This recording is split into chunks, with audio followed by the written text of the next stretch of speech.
Hey, what's up? It's Sifu Kuttel, and in this video, we are going to be looking at a very unique element to snake-style Kung Fu, and that's a very characteristic appearance that we see in spiraling, coiling, and circling. So let's take a closer look. Now, before we go any further, I do have to make a little bit of a disclaimer, and that is that techniques are not limited to either circling or spiraling or coiling, as you'll hear me say kind of interchangeably. You can use the same technique in a circling manner or a spiraling manner, and it really just comes down to the context of the technique and your next step in combination. So before we talk about more of the contexts of usage, let's really define the difference between a circle and a spiral. Now, it's very simply put, the circling motion, it doesn't matter if I'm going clockwise, counterclockwise, the motion itself is going to maintain, it's going to stay on the same plane of motion. Whereas spiraling or coiling is going to have a goal of tightening up. It's going to typically tighten up, but it's also going to be advancing and moving forward. So this is really where you want to distinguish the two. Circling stays on the same plane, spiraling, coiling, that advances towards your opponent. Now, in context, it's pretty simple. We can keep it on a very quick and simple kind of rule of thumb manner, and that is circling is going to be used in more of defensive contexts. If you're going to be parrying somebody's punch, blocking, or scooping underneath, those are going to be more of your circling movements. We're just trying to redirect our opponent, clear their attack out of the way, whether we're trying to clear a guard and then move in for an attack, or we're trying to block a punch or a kick. So we don't need to adhere to our opponent or stay sticky to them. We're just trying to make sure that their threat to us, their punch, their advance is going to be out of the line of fire. We're not going to run into it. Now, when it comes to spiraling or coiling, this is where we're going to be moving in on an opponent. So once we make contact, we want to try to continue contact and get to a better point of leverage. So this is more of what you would call a trapping type of case or scenario. So once we contact them, we're trying not just to displace their attack, but we're trying to put them in a better position, possibly for a joint lock, or even further manipulate their balance to get a better position and attack. So now we can apply this even directly to specific techniques, and I want to focus on two joint locks that use more of circling and spiraling types of movement. So hopefully you've been keeping up on your training from when we loosened up, because this is where we're really going to focus on that motion. Let's get to it. An excellent way that we can use this circling as well as coiling motion to interact with a partner is to pair up and touch wrist to wrist and begin circling. Now, inherently in this drill, you're going to have one hand on the inside, one hand on the outside, so make sure you switch which hand's on the inside and which hand's on the outside while you're doing this, as well as switch directions. So you move in outward circles as well as inward circles, and that way you can feel the different contact points that you're going to have as you're moving in circling and spiraling, and you can be aware of how both arms interact. So let's take a look at this from a joint locking perspective. We're going to begin with a nice big circling, parrying, or blocking motion, a pun kyu. Now, the way that we're going to be doing this is we're going to start by seizing our opponent's hand. I'm going to use my left hand to grab their left hand. This could even start from a grab itself. So if he's grabbing my hand, I can turn my hand over to reverse the grab. Now, what I want to do is two things. I want to make sure his arm gets nice and straight, and then I want to expose the elbow. I want to point the elbow upward as much as possible. So if need be, I can take my other hand to help get some rotation here. I can apply pressure until that elbow is up. But either way, even if his hands are up here, I can grab and then start pulling and twisting with my backhand, and then get this front hand up at the elbow. Now, it's not on top of the elbow. I don't want to end up putting my palm on top of the elbow. I actually want to be past the elbow and at the upper arm. And even better than using the palm is actually to use the forearm itself. So if we want to have the palm motion, this can work. I can bring my hand over and I can get to this position. I can help bring that arm up, but I find that you get a lot more pressure with that forearm. So if you want to get that little extra into this, just a little bit extra pressure, pushing on that muscle, giving a little extra pain into this, this is how you want to do it. Okay, now we will start from a grab just because this adds an extra circle to it.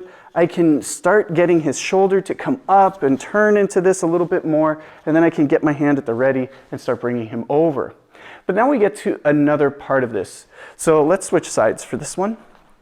Again, with that left hand, we're going to make sure that we grab, we bring it up and over. Now, again, I want to make sure there's good extension in the arm. So if we're starting from a neutral position and our hands are up, I want to step back with my body and use my body weight to pull him back.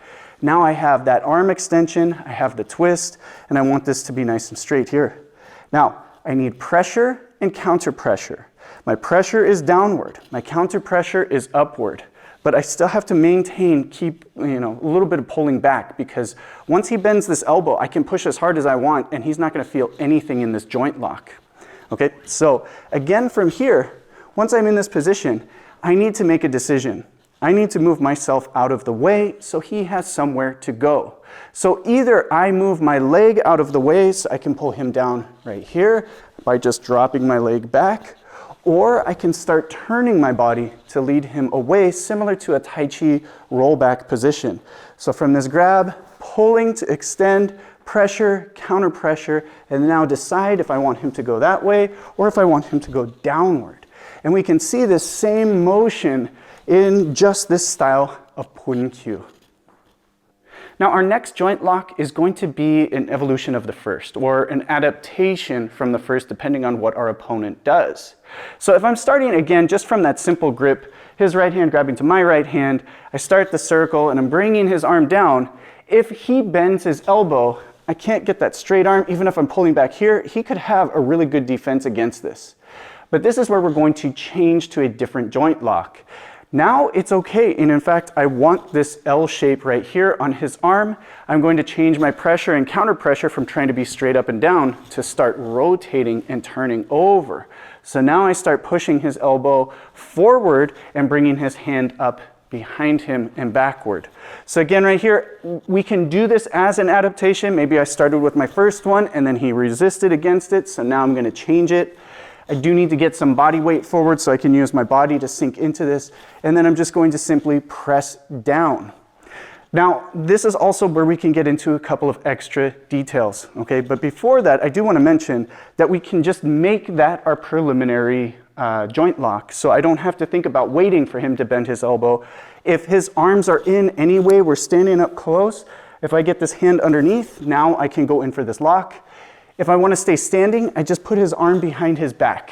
That's totally fine. Or I can get this arm right here underneath, and now I have something else that I can use. I can free up a hand. But we're going to use this to take somebody all the way down to the ground. So now, again, when we look at where we want our opponent to go, in this case, I want to bring my opponent straight down to the ground. I want his belly on the ground. It's very hard for him to do anything in defense if he's belly down. So once I bring the arm up and I get this position here, he has a chance to, he's probably going to try to pull or move or travel. So I need to make sure that I have all of my intention going downward here. But he may still be able to resist against it, and he could be pushing back up to stand back up. So rather than just having my idea of being simply pushing down once I turn his arm over, this is where I want to start spiraling. I'm going to be moving my hand around in this direction and spiraling, pressing down. It doesn't have to be a very beautiful circular motion. It can be kind of jagged, it can be kind of crazy, because that's actually what you want. You want them to have no direction to defend against.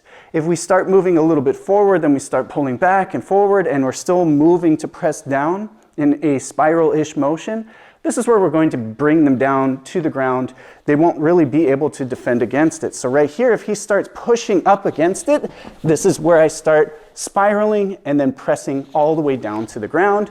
And then I can change my position from there.